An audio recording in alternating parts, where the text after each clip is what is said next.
9h em ponto. César, nós temos uma pauta na linha que é o doutor que vai conversar conosco, está aí no seu WhatsApp, inclusive, te mandei logo cedo, a entrevista que a gente vai falar com o doutor Franklin Gomes, que é criminalista. Inclusive, eu acho que o doutor Franklin já é de casa, viu? Acho que o doutor Franklin já falou aqui conosco. E a gente vai falar sobre os aspectos legais da prisão do deputado Daniel Silveira, após o pedido do ministro do STF. É dos questionamentos a gente fazer aqui com o advogado, o Dr. Franklin Gomes, né, que é advogado criminalista que está na linha para falar conosco nesse momento. César. Dr. Franklin, muito bom dia, seja muito bem-vindo e muito obrigado por nos atender. Muito bom dia, é um prazer falar com vocês e com todos os ouvintes da Antena 8. E realmente, já tive em outras oportunidades, espero poder sempre participar do programa de vocês. Doutor, é muito bom, porque a pessoa técnica, ela sempre esclarece, principalmente aos nossos ouvintes. Eu não posso deixar de iniciar perguntando sobre a prisão do Daniel Silva, né? Silveira, que acabou gerando muita controvérsia aí entre os próprios juristas, né? Eu gostaria de ouvir a sua opinião. É verdade, né? Eu vou tentar ser o menos técnico possível para que os ouvintes possam nos entender mais facilmente. Mas antes mesmo da própria prisão do Daniel, se vocês me permitem só pontuar o histórico muito rápido, que ele faz todo sentido. O deputado federal Daniel Silveira, ele foi preso, obviamente, pela decisão lá do STF, né, do ministro Alexandre de Moraes, que depois foi validada por todos os 11 ministros da corte, dentro daquele famoso inquérito das fake news, né? E por que é importante destacar inicialmente isso? Porque nós tivemos também muita controvérsia com relação a esse inquérito da fake news. Por quê? Porque foi uma investigação que foi determinada e que está sendo conduzida pelo próprio STF. Vale a gente lembrar que, via de regra, as investigações criminais, elas devem ser investigadas pela polícia civil ou polícia federal. E também o Ministério Público tem feito isso. Mas jamais os juízes, afinal de contas, o papel do juiz, em tese, é simplesmente julgar. Então a gente já teve lá no início muita discussão com relação a tudo isso. E aí o STF entendeu que lá no seu regimento interno ele poderia instaurar uma investigação, e aí que tudo começou. E foi então, dentro dessa investigação, desse inquérito da fake news, que foi determinada a prisão do Daniel Silveira. Realmente é uma prisão que está gerando uma série de controvérsias, tá? Controvérsias técnicas, para saber se ela poderia ou não ter sido determinada pelo ministro de ofício. Ou seja, aqui a gente já tem um primeiro ponto. Normalmente, as prisões, quando são determinadas, elas são determinadas por um juiz a pedido, via de regra, do Ministério Público ou mesmo da autoridade policial. Doutor, nunca o próprio julgador. Não querendo interrompê-lo, mas já interrompendo, é só para não perder o momento, né? Até onde eu sei, eu sou um rábula, não sou advogado, mas até onde eu aprendi, qualquer cidadão pode prender outro desde que seja em flagrante delito, não é isso? Matou a charada. Esse é o primeiro ponto, né, com relação à prisão. Tem se atacado muito a determinação de prisão, mas é importantíssimo lembrar que o Código de Processo Penal brasileiro deixa muito claro que eu, você e qualquer ouvinte pode prender qualquer pessoa, não é recomendável, é claro, em situação de flagrância. Ou seja, quando alguém estiver em flagrante, eu não preciso de uma ordem judicial e qualquer pessoa pode fazer a prisão. Ora, é evidente que se qualquer pessoa pode fazer uma prisão, com muito mais razão, poderia um juiz determinar uma prisão em flagrante. É evidente que isso não é comum, a gente não vê isso a todo momento, mas sobre o ponto de vista técnico, se o ministro entendeu, e foi o que ele colocou, que estava ali uma situação de flagrância, ele poderia, de fato, determinar a prisão em flagrante. Então, esse ponto de um juiz determinar a prisão de alguém sem ser provocado, se é uma situação de prisão em flagrante, é irreparável. Ele pode fazer e todos nós, em tese, também poderíamos fazer isso. Bom, outra grande dúvida que está pairando nesse momento é sobre essa questão da votação que deve ter agora no Congresso, né, na Câmara dos Deputados no dia de hoje, porque eu honestamente eu desconheço essa parte da lei, que parece que os deputados só podem ser presos com autorização da própria Câmara. Eu não sei se seria essa a análise correta, né? E o que aconteceria se eventualmente, não acredito que aconteça, mas se eventualmente não houver maioria absoluta e a Câmara entender que tem que soltar o Daniel? Se a Câmara entender assim, ele pode ser solto. Como é que funciona assim, via de regra? Os deputados, né, os parlamentares, eles têm o que a gente chama de uma imunidade. O que significa isso? Eles não podem ser presos em razão do que eles fazem durante o mandato. Então, tudo que ele fala, isso não pode gerar para ele o risco de ser preso. Ele tem uma liberdade de expressão sem risco de ser tolhida a voz dele, enquanto ele é parlamentar. A exceção é, eventualmente, quando for um caso de prisão em flagrante. Então, o que o STF tem decidido em casos semelhantes? Essa imunidade do parlamentar, de não poder ser tolhida a sua voz, de poder exercer uma liberdade plena de expressão, ela tem limites.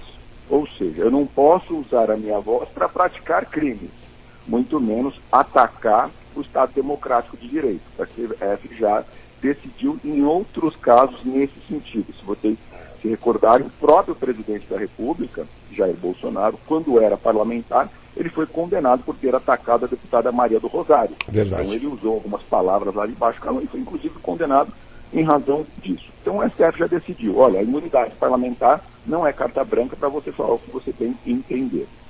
Dito isso, ele pode sim, o parlamentar pode ser preso em flagrante quando for um crime inafiançável. E aí não preciso da autorização da Câmara dos Deputados para realizar a prisão. O que precisa ser feito e foi o que o STF fez, eu preciso comunicar à Câmara dos Deputados, em até 24 horas, para que a Câmara dos Deputados, lá em maioria simples, então hoje a gente está falando em 200 e, se não me falha a memória aqui na conta, 257 votos, decida se deve manter ou não a prisão. Então foi isso que o STF fez. Considerou que não era caso de imunidade parlamentar, considerou que era um crime inafiançável, determinou a prisão, ele foi preso, comunicou a Câmara poderia, inclusive, já ter revertido a prisão, ela poderia ter feito isso. Me parece que, como isso tem uma questão política sensível por trás de tudo isso, a Câmara resolveu esperar até a audiência de custódia, que foi realizada ontem. Essa audiência ela ocorre em todo e qualquer caso de prisão, não é um privilégio do deputado. Qualquer pessoa que é presa, ela passa por essa audiência, onde a prisão pode ser confirmada ou não. Então a Câmara esperou isso e deve fazer um julgamento hoje, a priori marcado para as 14 horas da tarde. E aí os deputados vão decidir se deve ser mantida a prisão ou não. Se eles entenderem que não, ele vai ser colocado em liberdade. Um outro detalhe, como é um crime inafiançável, a pessoa tem que responder, se eu não estou enganado, preso, né? No caso de a Câmara vir a liberá-lo, a soltá-lo, né? Cabe ainda alguma restrição à liberdade em função disso? E outra dúvida que eu tenho, se eventualmente ela confirmar a prisão, ela vai ter que abrir um processo de impedimento do deputado para que ele seja expulso? É muito interessante as perguntas. O que vai acontecer já nesse primeiro momento, e as notícias que nós temos, é que a própria mesa diretora da Câmara dos Deputados Federais deve encaminhar um pedido de cassação do mandato do deputado por quebra de decoro parlamentar. E se isso realmente acontecer, se esse pedido for aceito, ele vira uma representação. E aí sim ele pode ser julgado pelo Conselho de Ética e Decoro Parlamentar. E aí pode resultar na cassação do mandato do deputado. A gente estima que todo esse processo lá na Câmara dos Deputados, perante o Conselho, se tiver uma tramitação normal, deve levar aproximadamente 60 dias, talvez um pouco mais, para que a gente tenha uma decisão definitiva. Pelo que eu apurei ontem, me parece que a própria PGR também denunciou ele, né?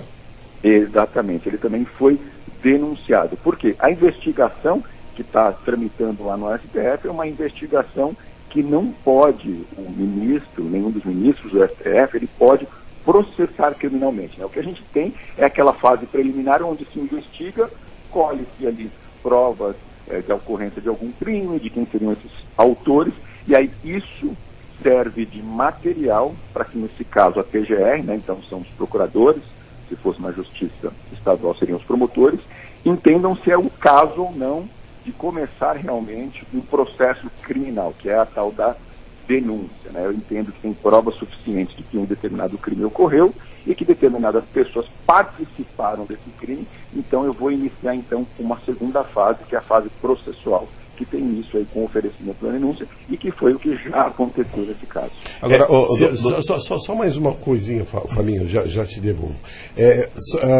Se eu não estou enganado, a Justiça e os juízes só podem agir quando eles são provocados. E essa provocação seria então da PGR, é isso? Perfeitamente.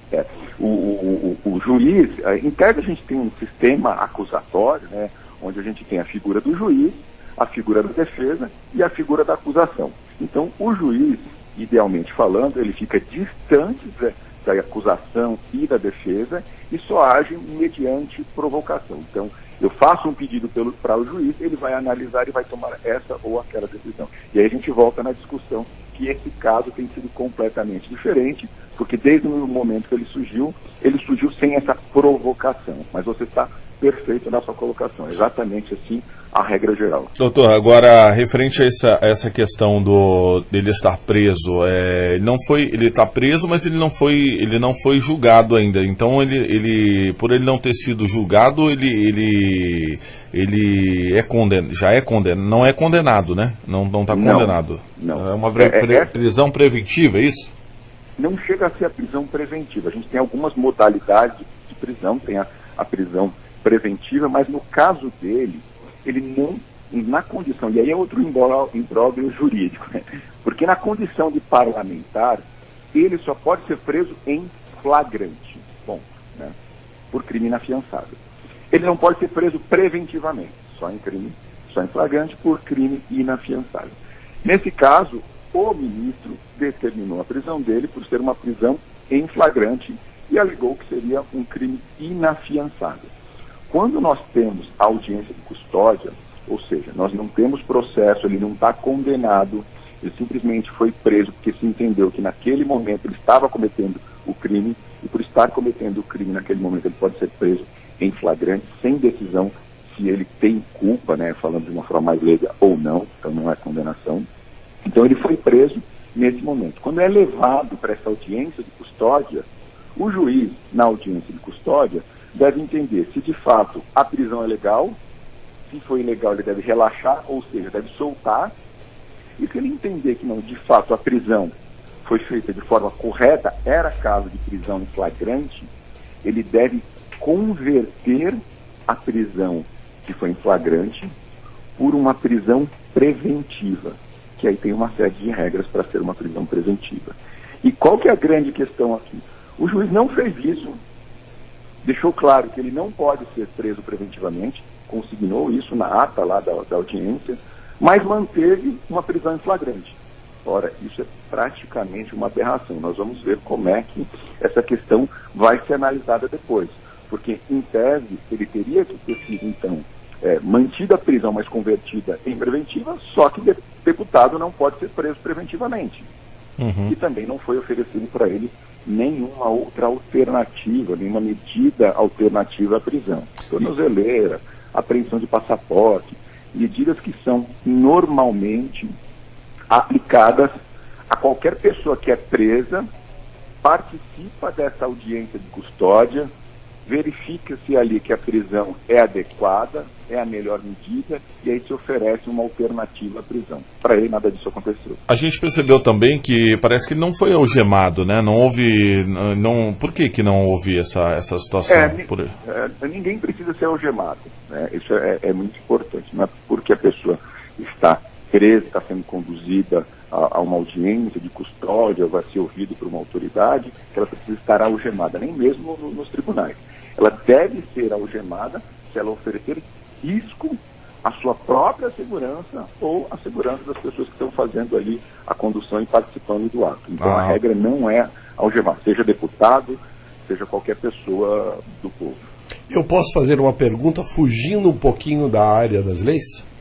Claro. Nós temos visto, principalmente nos 2 últimos anos, primeiro que nós temos graças a Deus, uma estabilidade social em função das instituições estarem ainda bastante fortalecidas. Mas também temos observado que estão sendo frequentes os ataques às instituições, como que para que se provoque um mal-estar geral e que justifique outras medidas. Eu perguntaria, se o senhor tem essa visão, a quem interessa esta quebra de estabilidade das instituições? Eu sei que eu estou entrando no campo político, não é a sua área, mas eu não posso deixar de perguntar. Não, claro.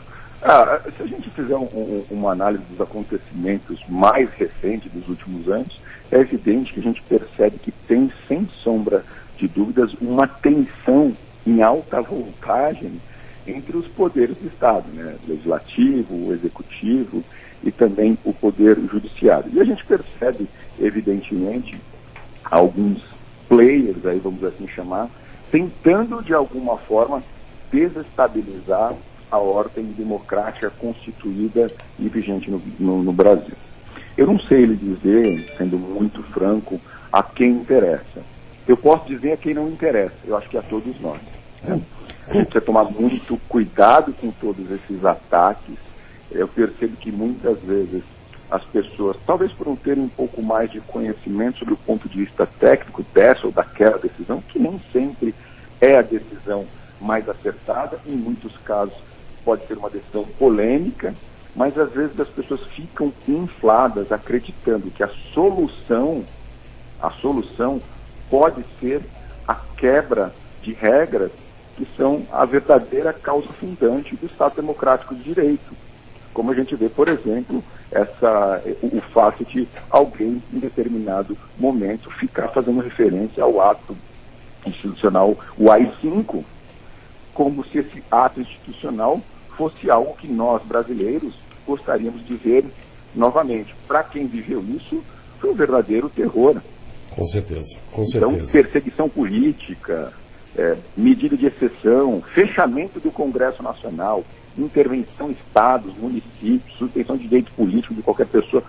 Então isso é muito grave. Então talvez as pessoas não tenham a memória do que isso representa, dos riscos que isso representa para a nossa liberdade e acabem aí navegando diante de uma ou outra opinião. Eu quero acreditar que isso não interessa a qualquer um de nós, que são realmente declarações, manifestações isoladas e que não representam de forma alguma a grande esmagadora maioria dos brasileiros não querem viver esses momentos novamente. E aí cabe o nosso papel, é claro, sempre alertar para dizer o que representaria voltar a ter em algum momento alguma coisa como essa.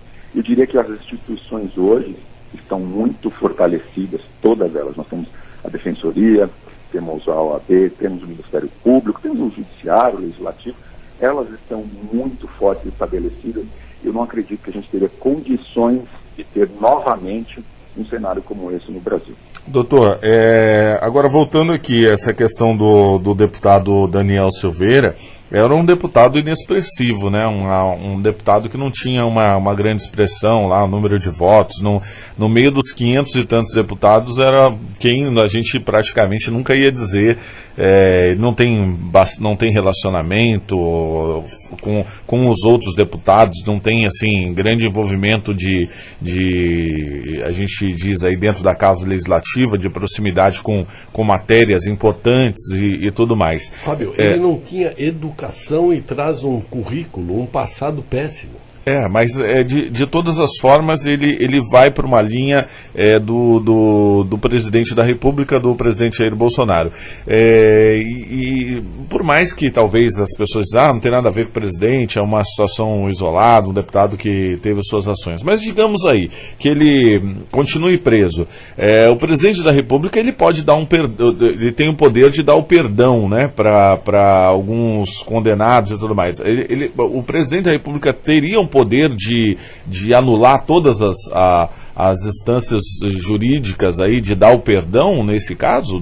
Existe essa possibilidade do presidente dar o perdão e caso ele seja mantido preso, perca o seu mandato e tudo mais, ele continuar preso, o presidente da República tem o poder de dar o perdão e soltar quem ele quer? Não, o presidente da República não tem esse poder, não tem esse direito, seja para esse ou para aquele acusado ou investigado, né? Ele poderia exercer alguns direitos que podem impactar em determinadas condenações, mas ele não pode interferir numa investigação que está em curso, muito menos num julgamento de um processo, até que tenha-se uma decisão final transitada e julgada. Então, o presidente da República não poderia fazer isso. E aqui o destaque que você falou que ele não tem tanta expressão, o deputado Daniel, isso é verdade. Tanto é verdade que a Câmara preferiu não ter um enfrentamento com o Supremo, né? Afinal de contas foi ratificado por todos os 11 ministros, quando ela já poderia ter inclusive soltado, ela preferiu não fazer isso. E ele o deputado Daniel é a expressão do radicalismo puro, e é evidente que não há como não fazer uma ligação direta da sua posição com a posição do presidente Jair Bolsonaro e alguns de seus ministros. A gente viu em muitas oportunidades, primeiro familiares do próprio presidente, seu filho, dizendo que para fechar o Congresso bastaria um soldado e um carro, né? Ele deixou muito claro, para fechar o Congresso, para atacar o STF, já disse isso em diversas oportunidades, em audiência pública gravada e transmitida, ministro já falou a mesma coisa com relação ao STF. Então, é um radicalismo exacerbado, perigoso, e que o deputado Daniel, ao que me parece nesse momento, representa agora, hoje, uma expressão máxima desse radicalismo que ataca a todos nós, ataca o Estado democrático de direito, e a gente não pode permitir que isso aconteça, mas para não permitir que isso aconteça, a gente também deve obedecer à regra do jogo, né? Deve seguir ali o que determina a legislação para fazer investigação, para fazer processo, para eventualmente condenar ou absolver qualquer pessoa. Ok, eu fiz essa pergunta até mesmo, doutor, porque a gente se lembra que quando estávamos aí na eleição, né, o Haddad e o Bolsonaro, as pessoas diziam que o primeiro ato do Haddad era dar o perdão, o primeiro ato dele, caso ele ganhasse a eleição, era dar o perdão ao Lula, né, e deixar o Lula solto, né. Por isso que eu perguntei na questão do qual é o poder do presidente, até mesmo estar dando perdão de um crime ou qualquer coisa nesse sentido. Entendi. Doutor, agora falando até do perdão, e eu citei aqui o Lula, né? Tem alguma similaridade nesse caso com a decisão do ex-presidente Lula? Que dizem aí que até as ações do Supremo, né, são sempre, dizem não, né, é a maior ação, né, o Supremo é o que tem a palavra final. Tem alguma similaridade aí nesse caso, a decisão do ex-presidente Lula? Com relação a esse primeiro ponto que você colocou, daquela suposta que, em tese, se fosse eleito o Haddad, ele acabaria com as condenações, seria o caso de indulto, né? A gente fala de indulto, que realmente o presidente pode fazer, como poderia o Bolsonaro, mas não nesse momento. Agora, a semelhança desse caso com o caso do presidente Lula, eu não vejo semelhança entre os dois casos, né? Tem uma diferença muito grande com relação às decisões que foram tomadas pelo STF, no caso do então presidente Lula, ex-presidente agora, e no caso agora do deputado. Até a origem de tudo é muito diferente. A gente está falando de uma investigação que está lá no Supremo, que foi iniciada pelo próprio juiz, abre aspas, né, que é o ministro, que a prisão foi determinada de ofício pelo juiz, né, que é o ministro. Então isso é muito diferente do caso do Lula. E também é diferente dessa decisão recente que nós tivemos na última semana, em que a segunda turma do STF confirmou a liminar, então autorizando o presidente Lula, por exemplo, a ter acesso às provas que foram produzidas numa outra investigação e que estão relacionadas lá com aquele suposto vazamento, troca de informações no âmbito da Operação Lava Jato. Então são questões, no meu entendimento, absolutamente distintas e que não se relacionam. E a situação da deputada, por falar em deputado, né, a questão da deputada Flor de Lis, ela continua, ela está solta e continua deputada, né, está com a tornozeleira, inclusive ela está pregando até em culto, já está indo pregar nas igrejas aí lá do Rio de Janeiro. A perda do mandato, ela só pode ser, do mandato, ela só pode ser determinada depois do julgamento exatamente pela Câmara. Enquanto isso não acontece, ou enquanto também não tem uma decisão definitiva tramitada em julgado na esfera criminal, ela continua mantendo essa condição. Ok. Doutor, agradeço. César. Não, gostaria de agradecer os esclarecimentos, é muito bom conversar com o senhor e quero crer que, até como também ouvinte, né, foram muito bem colocadas as suas posições com relação ao que está acontecendo. Eu acho que todo mundo agora está entendendo exatamente qual é a situação que nós vivemos. Doutor Franklin Gomes, advogado criminalista, eu gostaria que o senhor deixasse aí, não sei se o senhor tem Instagram, algum canal aí que as pessoas podem estar te acompanhando. Telefone, e-mail, algum né? telefone, algum contato, para caso alguém tenha alguma dúvida, alguma pergunta, também possa fazer aí ao senhor. Claro, foi um prazer participar, é sempre um prazer participar, eu estou super à disposição, quando puder vai ser um grande prazer. Quem quiser fazer qualquer pergunta relacionada ao direito penal, pode me acessar, pode entrar no meu Instagram, que é Franklin Gomes, esse é o meu pessoal, pode acessar o pessoal, pode acessar o escritório, que é Franklin Gomes Advogados. Eu vou ter o maior prazer em esclarecer e ajudar os ouvintes da Antena 8. Grande abraço, doutor. Muito obrigado mais uma vez, agradeço imensamente. E um bom fim de semana. Obrigado igualmente, um abraço. 9h27. Vamos fazer uma pausa aqui, a gente volta já com a sua participação no 3887-8528, no 992-379608.